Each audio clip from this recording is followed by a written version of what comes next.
Hello guys, this is Ventro. I really don't have a game. I was running out of time. So I'm just gonna do a review on the Mare show and my thoughts and opinions on it. I was a really big fan of the art style. I will have to say that. The art style won me over, but the levels and the enemy design was they were alright. They had great inspiration and all that.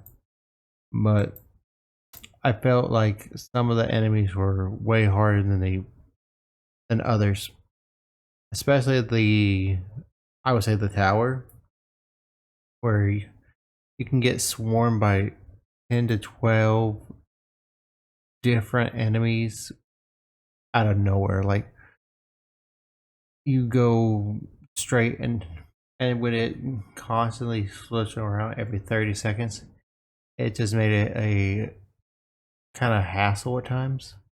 Not saying if you're just not skilled enough, you could get this done pretty quickly. You can. The easiest levels I've seen was basically the one with the robot and the eye, and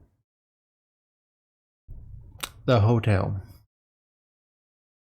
Another annoying one was basically the farm area. The character designs were pretty great. Like I said, the art style won me over. If I had to give it to art style atmospheric, I'll give it a 8 out of 10. The horror elements, I really didn't feel a lot of horror elements in this game. It felt more like a Pac-Man like, if I could say it like that. Or what was that game where you were collecting shards, running away from monsters? It had a pretty good story. It kind of felt like that in a sense. And the horror element, I would probably give it a 4 out of 10 because just wasn't feeling it. The actual gameplay, it felt kind of mixed. Like all the mechanics were pretty solid and all that. It's just the sometimes you could get lost in what you needed to do in certain levels.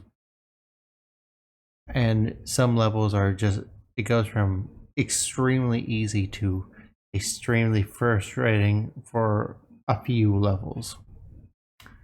Especially if you're just a new player getting in.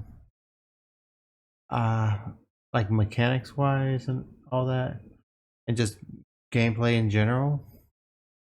I would probably give it a 6 out of 10 because there was some areas where I think it could be strengthened and easily from there. The story, I think I have a decent grasp of the story, but I didn't go out of my way to collect the story elements. I probably should have. From what I got from the story, it was pretty interesting, but you never really get more, like besides articles and some of that. I feel like there was more opportunities for more story elements to be played into the environment and all that. Like even like the hotel had some, but the other areas I don't feel like had enough. But that could just be me missing out on some of it in general.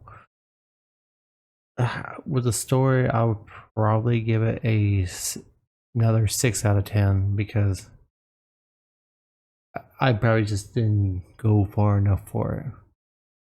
I would recommend this game for people who like a challenge and are willing to put in a little bit of time to do it. But if you easily get frustrated and stuff, this is not the game for you. This is just not it. It's a game where you need to have a little bit of patience and let certain aspects shine.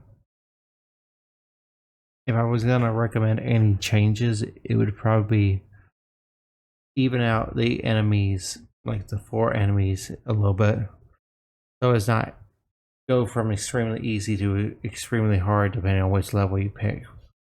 Like, even those out a little bit.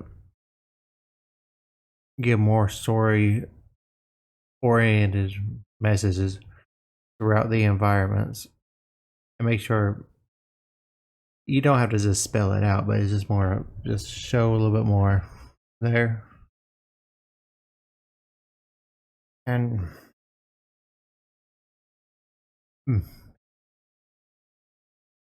because I feel like I'm missing some of it, like some of the story elements, but like I said, I didn't go delve into it enough. Action, okay, this does have more of an action feel to it. If you like a Pac-Man like that has a great art style, everything else, this might be the game for you. Overall score, probably like a 7, maybe a 7.5 at most, in my opinion. I played the whole entire game. I know there's like a secret ending or a secret throughout this game. You just gotta go find it. If you like this review, please leave a like. And I appreciate you joining me on this adventure. And always remember to stay adventurous, my friends. And if you do like these type of commentary on games I played, let me know. Later.